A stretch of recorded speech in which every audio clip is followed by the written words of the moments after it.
Episode 41: Empires End and Tensions Rise, Europe After 1945, an AP European History podcast by Hammer History Productions.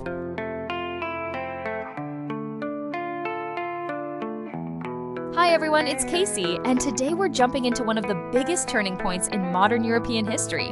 What happened after World War II ended, and how Europe found itself caught between two superpowers while also losing the empires it had ruled for centuries.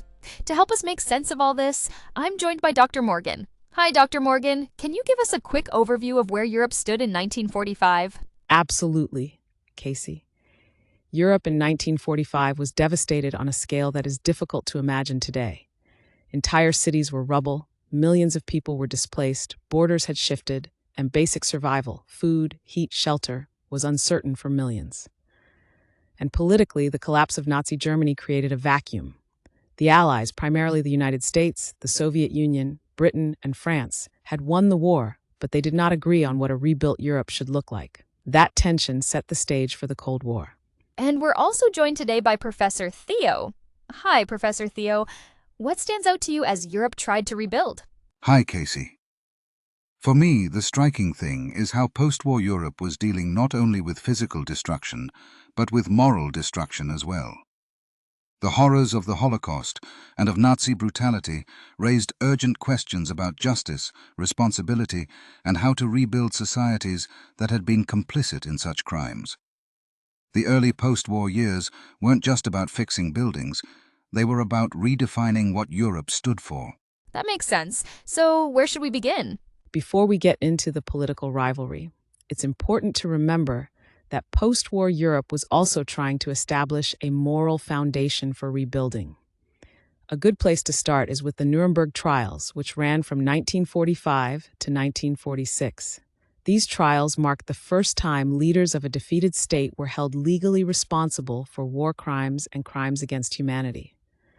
For the Allies, this wasn't just punishment. It was about establishing a new set of international norms. The trials reflected a belief that law, not revenge, should guide the post-war world. I'm wondering, why was it so important to put Nazi leaders on trial instead of just punishing them? I mean, wasn't the evidence against them overwhelming? To put Nazi leaders on trial instead of just punishing them? I mean, wasn't the evidence against them overwhelming? Great question, Casey. The evidence was overwhelming, but the trials were symbolically crucial. The Allies wanted to show that even after an unimaginably brutal war, justice should be based on principles, not vengeance.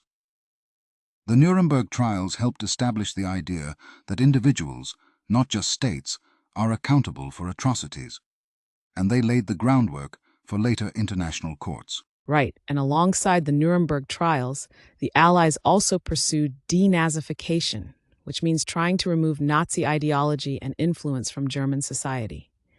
Each occupation zone, American, British, French, and Soviet, approached this differently. The Americans pushed hard at first, removing officials from their posts, screening teachers, publishing lists of banned organizations. The British were more pragmatic. The French were harsh, driven by anger from their experience of occupation. And the Soviets used denazification to eliminate opposition and promote socialist loyalty. I keep wondering about this. Did denazification actually work? It feels like trying to change people's beliefs on a huge scale would be extremely hard. It feels like trying to change people's beliefs on a huge scale would be extremely hard.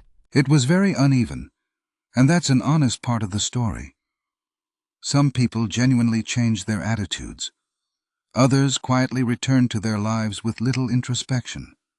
And in both East and West Germany, Cold War priorities quickly overshadowed efforts at moral transformation. The West wanted stability and economic recovery. The East wanted to build a socialist state. So denazification remained incomplete, but it still shaped how both German states emerged. So already, we can see that the Allies weren't exactly on the same page. Exactly. And this growing mistrust becomes even more important as we move into the official beginnings of the Cold War.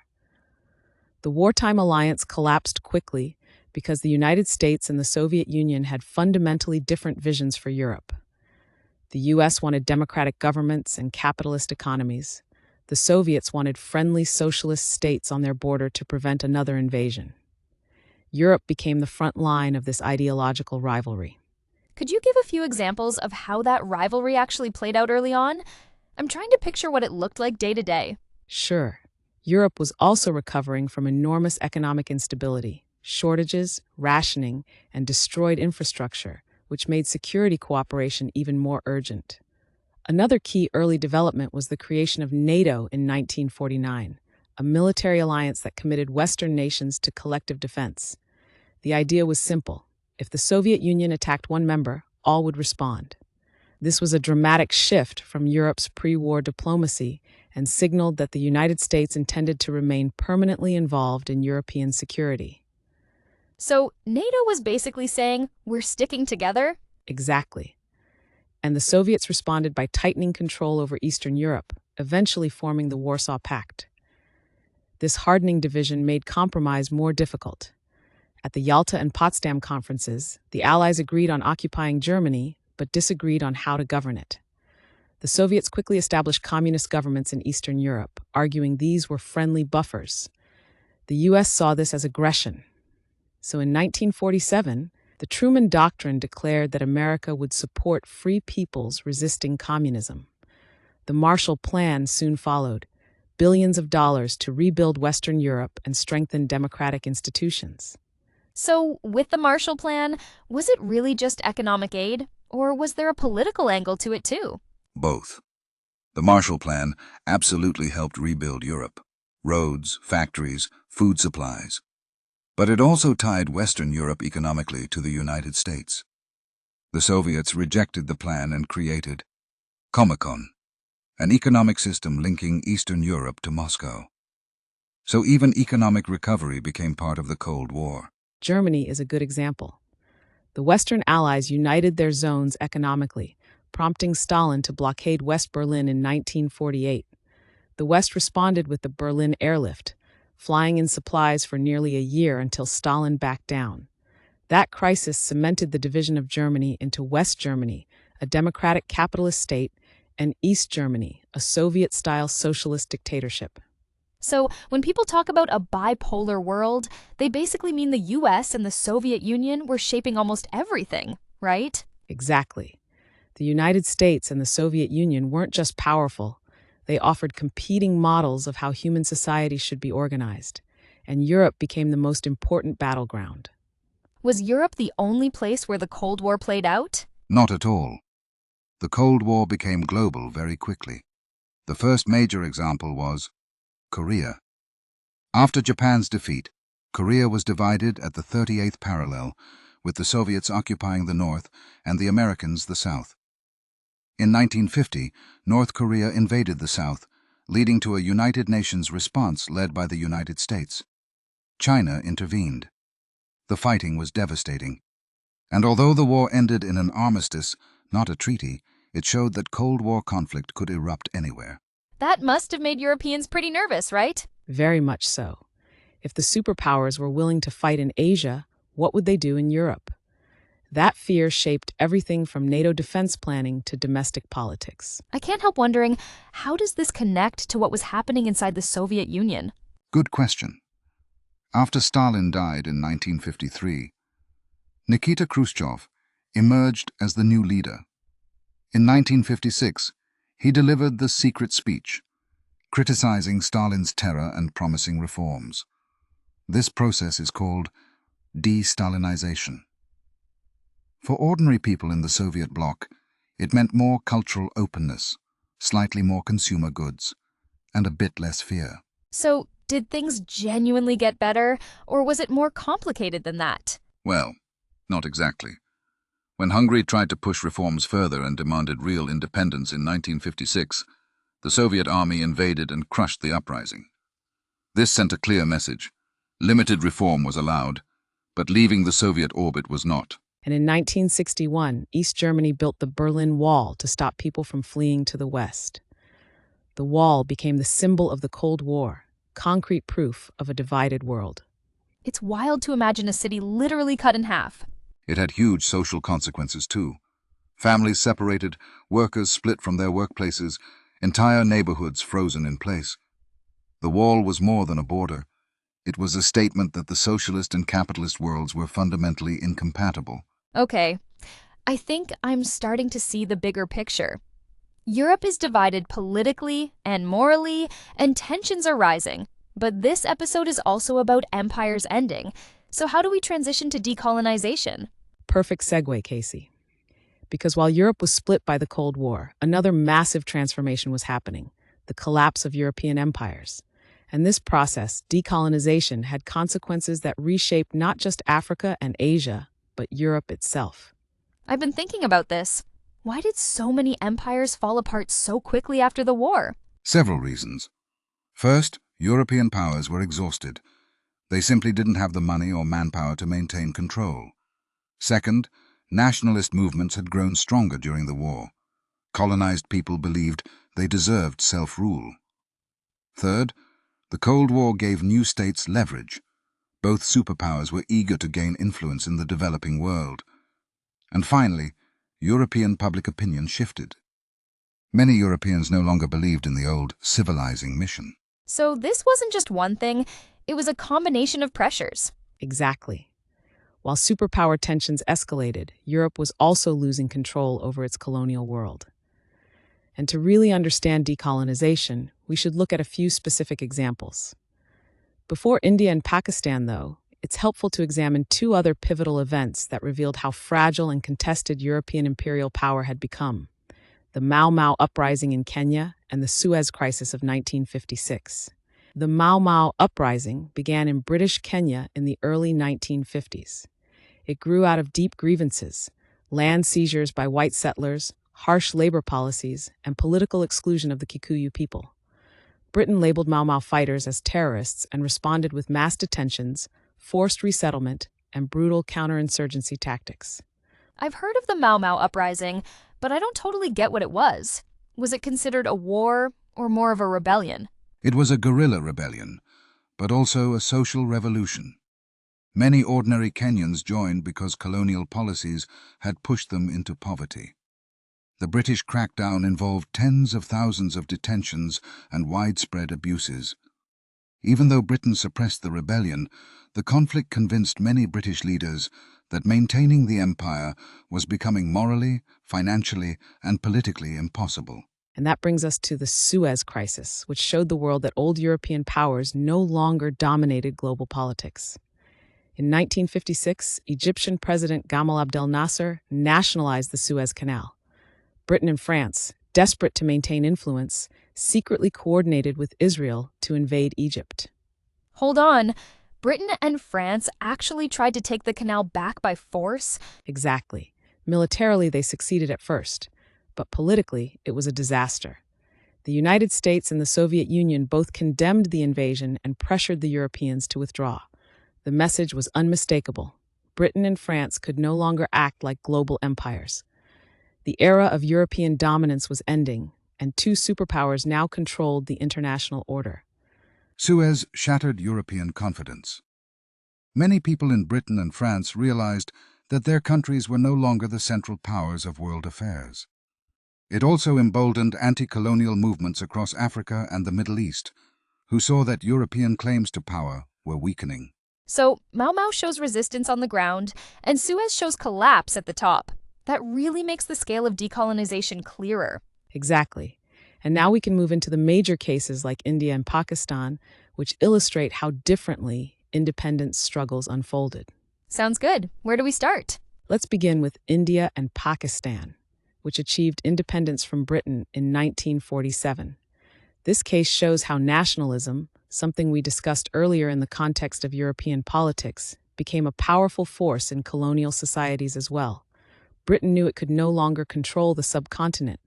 Indian nationalism had grown powerful, especially under leaders like Gandhi and Nehru.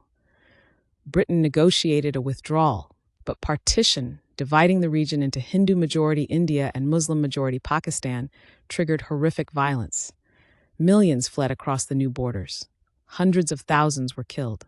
If independence was negotiated, why did it still turn so violent? That part really surprises me. Because independence didn't resolve deep tensions within society. Religious identity had become politicized under colonial rule, and when borders were drawn quickly and chaotically, people panicked. The tragedy of partition shows that the end of empire could unleash forces Europe had long suppressed. It also illustrates a major Cold War theme. India refused to align with either superpower. Nehru helped lead the non-aligned movement, which challenged the idea that every country had to choose a side. So, decolonization wasn't always about joining the Cold War. Sometimes it was about resisting it. Now let's turn to Algeria, which shows a very different path, one of violent, prolonged conflict. Algeria wasn't just a colony. It had a large French settler population called the Pieds Noirs. The FLN, a nationalist movement, launched a revolt in 1954. What followed was a brutal guerrilla war. Torture, terrorism, civilian massacres. Algeria became a moral crisis for France. Did the French public support the war? The French public was deeply divided. Many believed Algeria was truly part of France and couldn't be abandoned. Others were horrified by the violence, especially the widespread use of torture by the French military. The war destabilized French politics so much that the Fourth Republic collapsed. The crisis brought Charles de Gaulle back to power, and eventually he accepted that independence was inevitable. That must have been incredibly traumatic for everyone involved.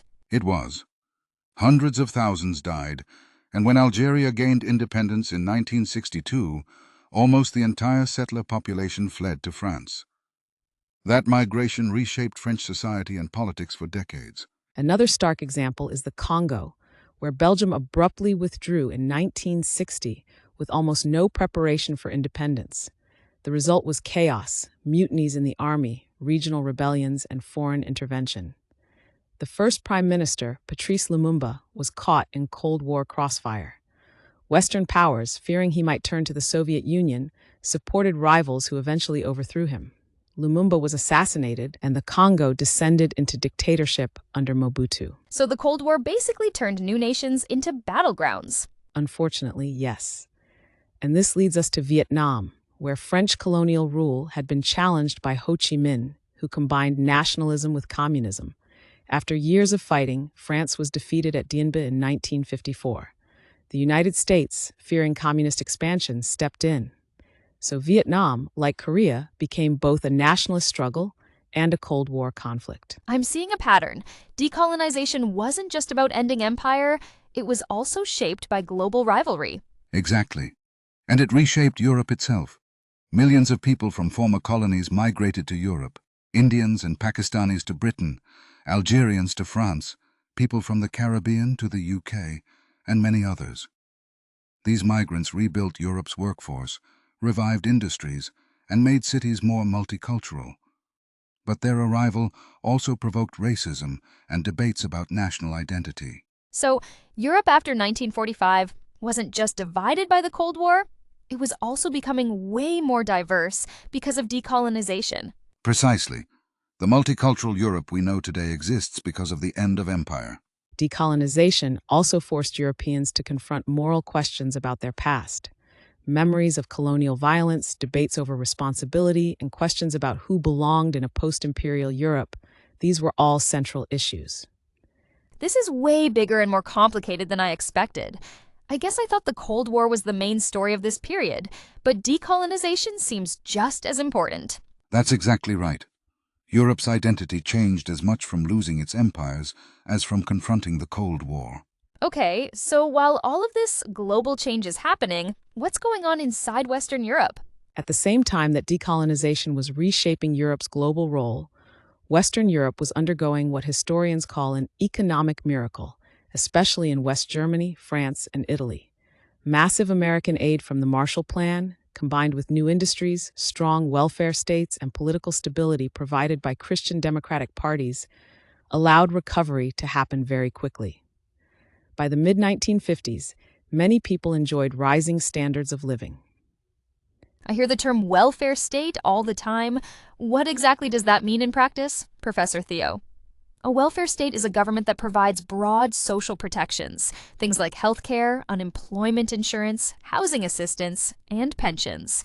After 1945, Western European societies believed that protecting citizens from hardship would strengthen democracy and prevent the kind of instability that had led to fascism in the past. Consumerism also transformed European life. People bought new household appliances, cars, and televisions. Youth culture flourished, with new music, fashion, and political ideas spreading rapidly. In the 1960s, student movements and the New Left challenged traditional authority and demanded greater social freedoms. Were these movements connected to decolonization? Absolutely. Many young Europeans were inspired by anti-colonial struggles. They criticized Western imperialism and supported independence movements. In France, for example, memories of Algeria fueled radical student protests in 1968. And what about women during this time? Did life change for them in noticeable ways? Yes, strongly. The 1960s and 1970s saw the rise of second-wave feminism, which pushed for equal rights, reproductive freedom, and better access to work and education. Feminists challenged the idea that women's roles should be limited to the home. This was a transformative period for gender equality. Meanwhile, Eastern Europe under Soviet rule was stagnating, and the contrast with Western Europe's new prosperity was becoming increasingly visible. After Khrushchev was replaced by Leonid Brezhnev, reforms slowed. The Prague Spring of 1968, a reform movement in Czechoslovakia, was crushed by the Soviet army. This showed that the USSR would tolerate no deviation from its political model. So for people living in Eastern Europe, did daily life start getting harder around this time? Yes, economic stagnation, shortages, and political repression led to growing dissatisfaction. In Poland, the labor union movement, Solidarity, gained massive support in the 1980s, showing that the Soviet model was losing legitimacy. It feels like both sides of Europe were changing, but in different ways. That's a good way to put it. Western Europe grew wealthier, more democratic, and more diverse. Eastern Europe struggled under an inflexible system, and the entire continent was reshaped by both the Cold War and the collapse of empire. That brings us back to our title, Empires End and Tensions Rise. It definitely captures how dramatic this period was. Europe didn't just rebuild after 1945, it reinvented itself, politically, socially, and culturally. And many of the debates that emerged then, immigration, identity, human rights, and the legacy of empire, are still alive today. Well, that's all the time we have for today. Thanks for joining us for episode 41 of The Once and Future Present, and join us next time for episode 42, where we'll explore the next chapter of Europe's unfolding story. And as always, stay curious and think critically.